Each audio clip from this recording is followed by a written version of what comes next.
Hey everyone, welcome back to this channel. This is a new installment of Gimme Ten, dedicated to synthpop, electropop, mostly UK. I'm planning to do a follow-up video with maybe some non-UK synthpop records, which I love.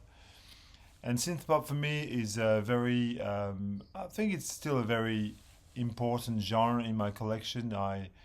It sort of harks back to my youth as well, because I'm after all, a child of the 80s, and these sounds are kind of etched in my mind. But also, I'm a big fan of post-punk, and I think the fact that synthpop sort of tacks on to the tail end of post-punk, and the experimentation with the electronics that was happening at the time, as I explained in my Roots of Synthpop video, plus the fact that it takes cues from like artists like Kraftwerk, David Bowie, Brian Eno, Roxy Music, and the like. That for me makes it very appealing as a genre of music to speak about and to collect, obviously. I will show you 10 records that are interesting or nice synthpop records. This is not by any means a top 10. I am not going to show you records like this or like that or like this one. I might show you well-known records and also some lesser known records. So let's go, let's get into it. And I'm trying to keep this to 10-ish minutes. Okay, I'm going to begin with a Manchester classic, Power, Corruption and Lies from 1983 by New Order. Obviously, New Order is not a band that I need to introduce to you on this channel, I don't think. Although I will say that their transition from Joy Division, this cold kind of like melancholy, absolutely depressed version of post-punk, seminal but depressed, to this more dancey, jaunty affair it's been quite, it's a radical change. However, this record is still a bit somber and a bit bittersweet and melancholy in nature. The opener, Age of Consent, it's a banger, really. It could have been on a Substance if it had been a single. I also love the Village on this, and especially Your Silent Face on side 2, which I think is just an absolute masterpiece of a song on this album, with its iconic Henri Fontaine-Latour National Gallery hijack and its color scheme that comes to represent the name of the band by Peter Saville. This is the total package to begin with, absolute classic. When I think of synthpop, I straight away think of this band here. That's a band that's come for me to epitomize the idea of synthpop. And when I was a teenager, I was obsessed with Depeche Mode, and I still love them. I could have showed you, as I did show you just before, Violator, which I gotta say, Violator is one of my top 10 albums of all time. I love it, and I know it back to front, and everybody knows it. But I want to talk about this record, which is, to me, the pre-Violator peak of Depeche Mode. 1987, Depeche Mode from Basildon in Essex, a 4-piece, now a 2-piece, because I think Andy Fletcher died and Alan Wilder left a long time ago. Side A is like a greatest hits, really. Never Let Me Down Again, Things You Said, Strange Love, Sacred, Little 15, and then continues into side B with Behind the Wheel and ends with Pimp. I just think that the songwriting, the quality of the tunes, the pop element of that music is just second to none. Martin Gore really writes a song, and to me, Depeche Mode was like fusing Kraftwerk and the Beatles into one band. I really still do think this. It's got this kind of like catchiness of the Beatles whilst combining the electronics. I highly recommend this record. It's a beautiful record. Continuing with the debut album by Eurythmics, In the Garden, 1981, the duo of Annie Lennox and Dave Stewart, obviously. Largely a studio creation, written basically in Connie Plank's studio in Germany, featuring an all-star cast of Holger Zuckay and Jackie Liebetzeit from Cannes. Kremberg from Blondie plays on this. Robert Girl from Deutsch-Amerikanische Freundschaft plays on this. So 3 different drummers basically. Is the most consistent Eurythmics album, you know, like the other, the like for example, Sweet Dreams. It's got 1 or 2 like really big hits, and then the rest of the album is just so. But this flows really well from start to finish. Opens with a trio of really excellent songs. English Summer, Belinda, Take Me to Your Heart, kind of pastoral sounding, lush production. I really like this record. It's not what you would call a 5-star record, but it's a very lovely record, which, you know, take a listen and you can, you know, appreciate it for yourself. Obviously, I'm not here to dictate your tastes. Next is an absolute classic, the sad, introspective, and anthemic sounds of Roland Orzabal and Kurt Smith, Tears for Fears. Now, their follow-up album, you know, Songs from the Big Chair, is probably arguably better loved amongst synthpop aficionados, but for me, this is where it's at. It's got 3 excellent hit singles, Mad World, Pale Shelter, which I absolutely adore, and Change, which is top-notch.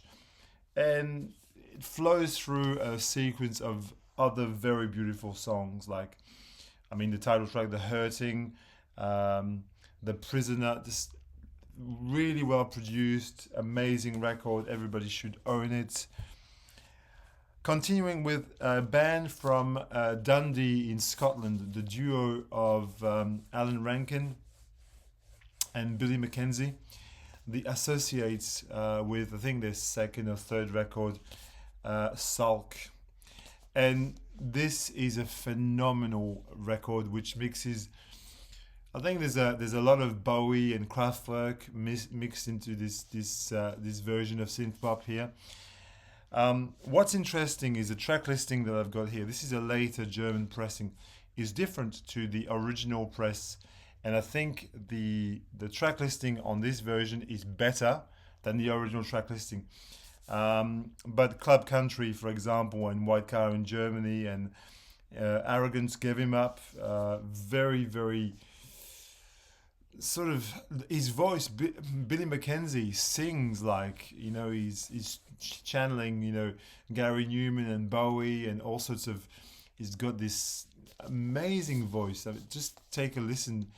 And Alan Rankin is like Johnny Marr and Brian Eno rolled into one dude, and it's just, you know, this is a phenomenal record.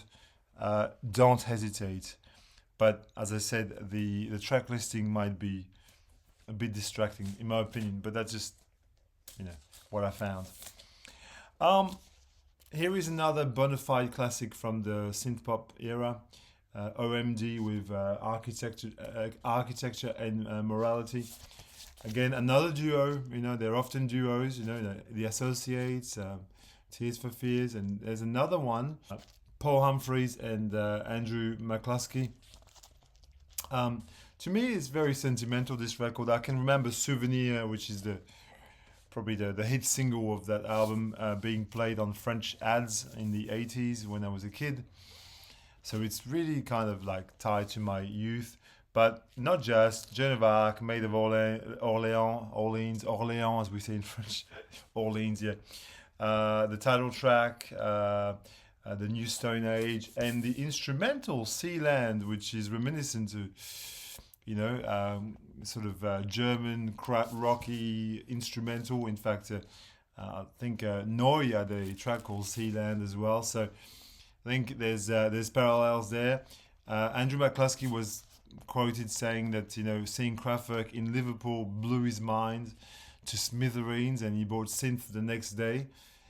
So yes, seminal bands. OMD from Liverpool. The next record is not really a synth pop record, but I'm going to put it in there anyway because I can. It's my list. I can do whatever I want. Tin Drum by Japan, the final Japan record from 1982, which was the stepping stone for David Sylvian's solo career, which, you know, as you know, is been a stellar, amazing, somewhat unparalleled kind of career in the realm of synth pop, really. Tin Drum, Japan, largely, you know, obviously the brainchild of Japan is David Sylvian, but you've got Steve Jansen, Mick Kahn, and Richard Barbieri in that band. I mean, that band, they're all geniuses in their own right. This is by no means pop as we imagine it to be. It's more art pop, and therefore that's why I'm saying it probably doesn't really fit in there. But listen to Ghosts or Talking Drum, beautiful song, or Still Life in Mobile Homes, which opens side 2, to give you an idea of this kind of sullen. Again, I talked about, you know, introspective and kind of depressing pop music, but, you know, all nonetheless synthy and amazing. Okay. Now for a completely different sound, Simple Minds from Glasgow, New Gold Dream, 81, 82, 83, 84. Super anthemic, like it's got some amazing singles on this. Someone Somewhere in the Summertime. I used to listen to this when I was a teenager. Promise You a Miracle and Glittering Prize, obviously. Carlos Fly and Catherine Wheel. This is kind of bombastic music at times. You know, it's a time where you had bands like U2 getting really big, and you can see where they're taking the cue from. However, I love this record, and I think that shouldn't be dismissed by anyone just because it's by a band that goes under the name Simple Minds. Simple they were not. I think it's a very, very, very good record, and I think, you know, take a listen yourself. Here is a bit of a little bit of a sleeper, a bit of an oddity. Here is Bill Nelson with The Love That Whirls, Diary of a Thinking Heart.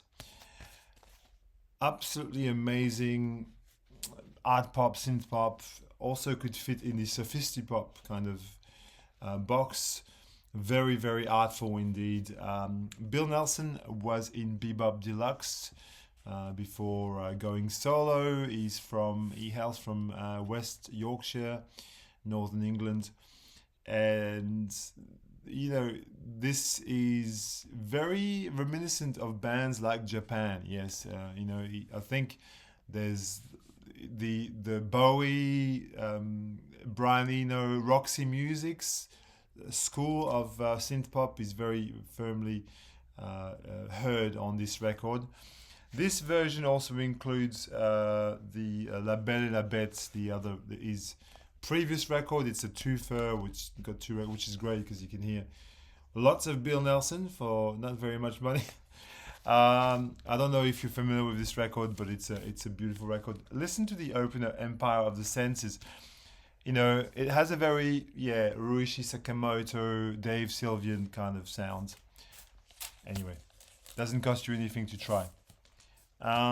Finally, the absolute stalwart of synth pop in the late 1970s and early 80s, Gary Numan, with Replicas, you know, under the name Tubeway Army. You know, again, a fusing of David Bowie and Philip K. Dick. You'd say, you know, didn't choose Replicas for nothing, as the title was very Blade Runner-esque, and there's lots of themes that are tied to Blade Runner or Logan's Run on this. Very futuristic, very cold European, sophisticated kind of, you know, that's the Kraftwerk school of synth pop. And again, taking massive cues from David Bowie, Berlin trilogy. I really love the, Our Friends Electric, obviously, but there's some amazing song like the title track or I Nearly Married a Human. You could do worse. 1979 is Gary Numan. All right, I hope you enjoyed this video. A little bit of fun for you. I will do a follow-up on maybe non-UK synth pop record. Leave me some comments as usual. Talk to me. Insult me if you must. Love you all.